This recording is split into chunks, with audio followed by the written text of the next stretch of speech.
Pankaj Zaman, faculty member of SBS Law College, Sri Ganganagar. We are studying subject professional ethics, bar bench relation, and moot court. And next question is describe the powers of Bar Council of India to punish an advocate for his professional misconduct. तो इस question से पहले आपने state bar councils की power देखी कि section 35 के under वो कैसे जो है एक एडवोकेट को पनिश कर सकता है for his severe professional misconduct. तो ऑलमोस्ट वही प्रोसीजर जो है बार काउंसिल ऑफ इंडिया भी फॉलो करती है जब वो किसी एडवोकेट को उसके प्रोफेशनल मिसकंडक्ट के लिए वहाँ पे पनिश करती है। सेक्शन 36 है, बस ये फ़र्क है, बाकी ऑलमोस्ट वहाँ पे सेम है। तो ये क्वेश्चन आपके लिए कंपैरेटिवली इजी होगा, फिर भी हम इस क्वेश्चन को देख लेंगे। यहाँ पे professional misconduct is evil, it is necessary to nip the evil, ये आपको पता है। Vikas Desh Pandey versus Bar Council of India AI 2003 में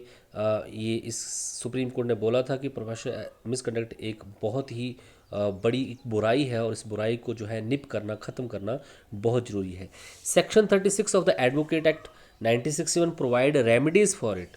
तो section 36 state bar council 35 section के under, Bar Council of India section 36 के अंडर जो है यहाँ पे किसी भी एडवोकेट को पनिश कर सकती है फॉर हिज प्रोफेशनल मिसकंडक्ट।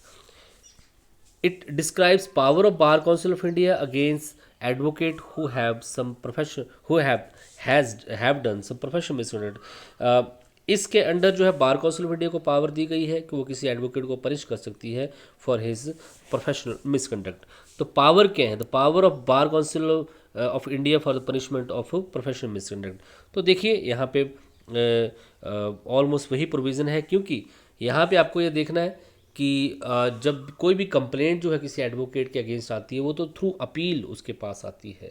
क्योंकि बार Council of state bar council ने की डिसिप्लिनरी कमेटी ने उस पर डिसीजन सुनाया होता है। अगर पार्टी जो है एग्रीव्ड एडवोकेट जो है उस डिसीजन से जो है एग्रीव्ड है, सेटिस्फाइड नहीं है, तो वो उसकी अपील जो है 60 डेज़ के अंडर जो है कर सकता है। ये आपने पढ़ा था। Where on receipt of complaint or otherwise the Bar Council of India has reason to believe that any advocate the word on the common role omitted by Act Section 60 of the 1973 section whose name is not entered on any state roll has been guilty of professional or other misconduct, he shall be refer the case to the disposal of the disciplinary committee। तो यहाँ पे भी यही है कि अगर कोई भी कंप्लेंट जो है एडवोकेट के against bar Council of India को मिलती है या फिर बार काउंसिल ऑफ इंडिया को खुद ये लगता है कि उस एडवोकेट ने जो है कोई प्रोफेशनल मिसकंडक्ट किया है, तो उस कंडीशन में वो उस केस को रेफ़र कर सकती है अपनी डिसिप्लिनरी कमेटी को। तो स्टेट बार काउंसिल अपनी डिसिप्लिनरी कमेटी को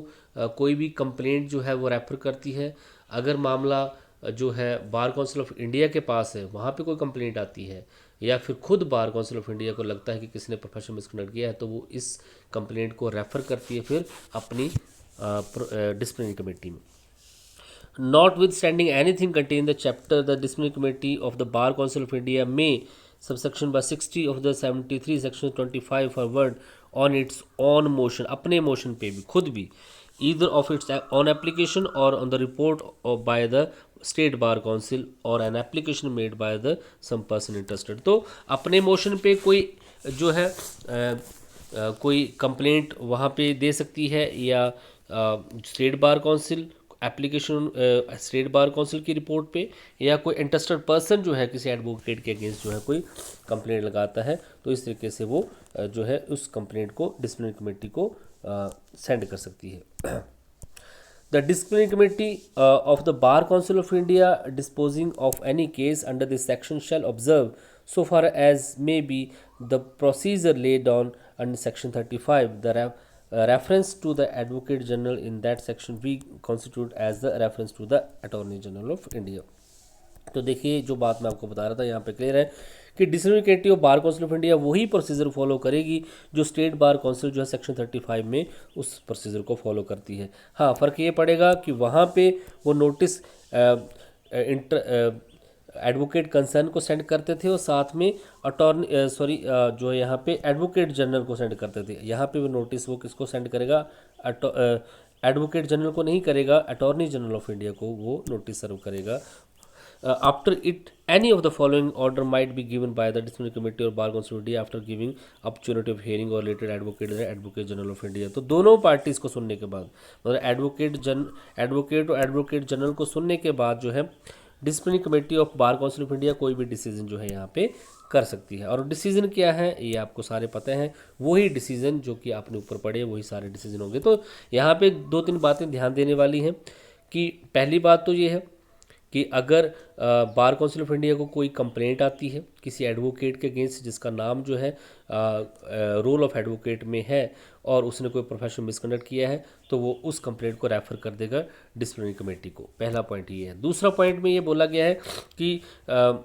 डिसिप्लिनरी कमेटी जो है बार काउंसिल ऑफ इंडिया जो है on of its on motion अपने आप से खुद जो है या फिर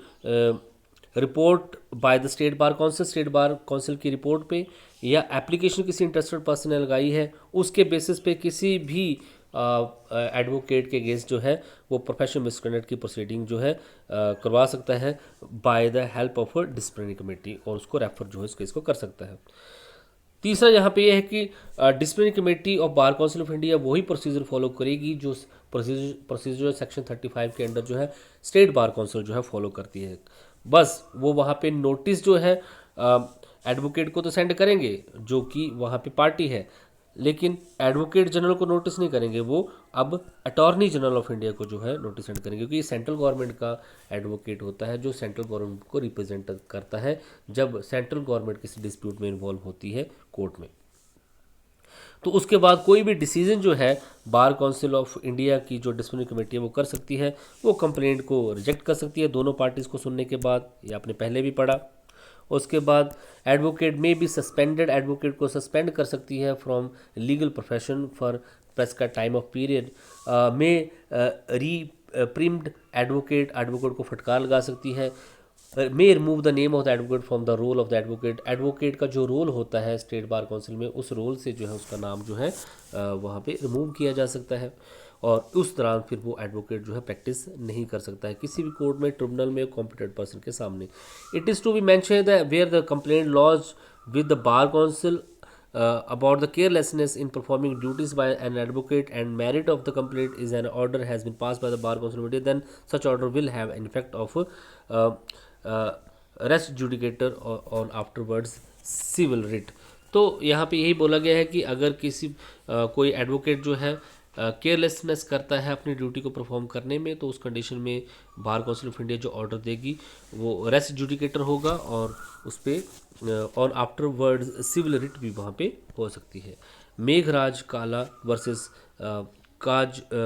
कजोरीमल के केसेस में ये बोला गया। अब रेमेडीज़ क्या है, अब देखिए एक एडवोकेट को जो है पनिश कर रही है बार Council of India, state bar council through their disciplinary committees, तो यहाँ पे एडवोकेट को भी कुछ रेमेडीज़ मिलनी चाहिए ना। तो सेक्शन 37, 38, 40, 42, 44 के अंडर जो है यहाँ पे एडवोकेट एक्ट 1961 के अंडर जो है कुछ रेमेडीज़ एडवोकेट को प्रोवाइड की गई हैं against the punishment given by the disciplinary committee of the bar Council of India और by the state bar council. सबसे पहले appeal to the bar Council of India, तो अपनी स्टेट बार काउंसिल के डिसीजन के अगेंस्ट जो है appeal जो है बार काउंसिल ऑफ इंडिया में की जा सकती है। Any person aggrieved by the order of the disciplinary committee of the state bar council made under section 35 आपने पढ़ लिया और द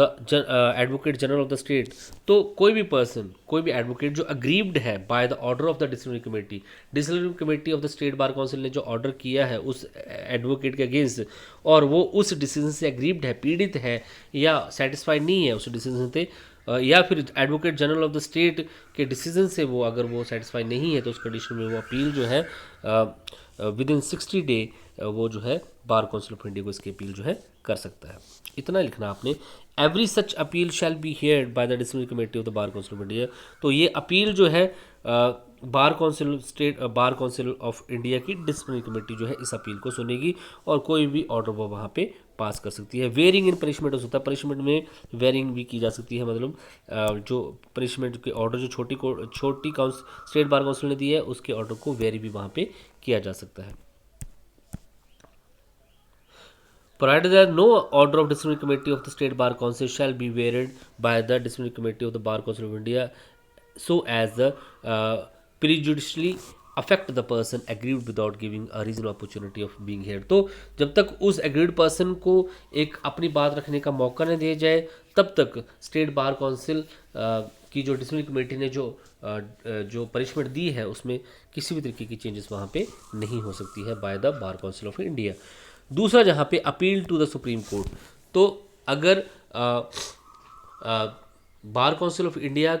के डिसीजन के अगेंस्ट अगर वो एडवोकेट फिर अग्रीव्ड है, पीड़ित है या उसकी जो अपील करना चाहता है तो वो फिर सुप्रीम कोर्ट में इसकी अपील कर सकता है सेक्शन 38 के under. Any person aggrieved by an order made by the disciplinary committee of the bar Council of India under the section 36 और section 37 of the attorney general of India और by the advocate general of India. I hope अब आपको clear हो गया होगा। अगर section 35 की बात कर रहे हैं तो एडवोकेट जनरल और सेक्शन 37 की बात कर रहे हैं तो अटॉर्नी जनरल ऑफ इंडिया या फिर disciplinary committee of the state bar council या बार काउंसिल ऑफ इंडिया के डिसीजन के अगेंस्ट अगर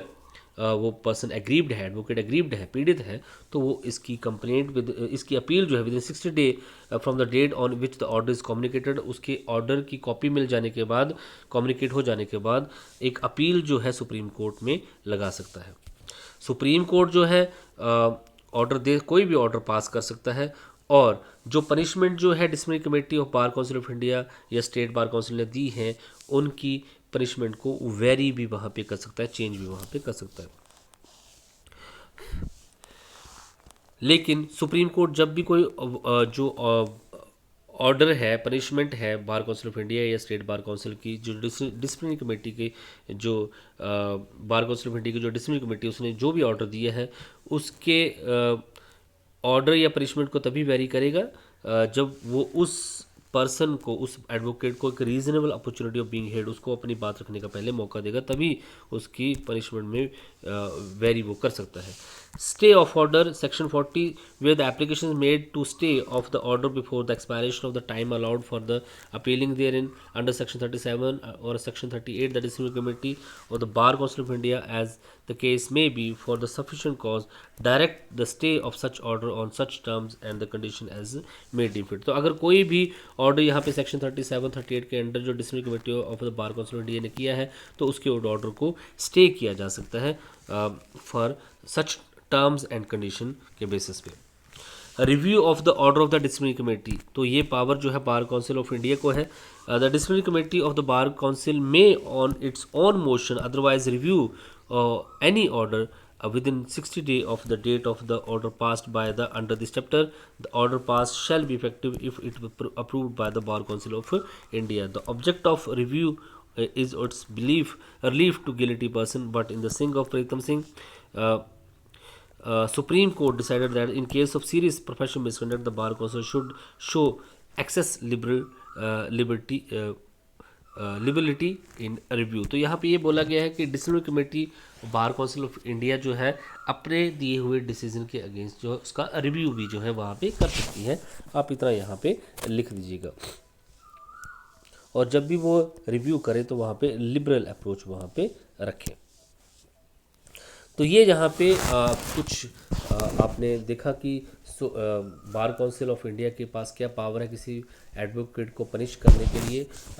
फॉर द प्रोफेशनल मिसकंडक्ट, और एक एडवोकेट को क्या क्या रेमेडी वहाँ पे अवेलेबल है। तो वो सबसे पहले स्टेट बार काउंसिल के डिसीजन के against supreme bar Council of India में अपील कर सकता है, सुप्रीम कोर्ट में अपील कर सकता है, उस ऑर्डर का स्टे ले सकता है और रिव्यू भी जो है डिसिप्लिनरी कमेटी के ऑर्डर का जो है करवा सकता है। Thank you so much.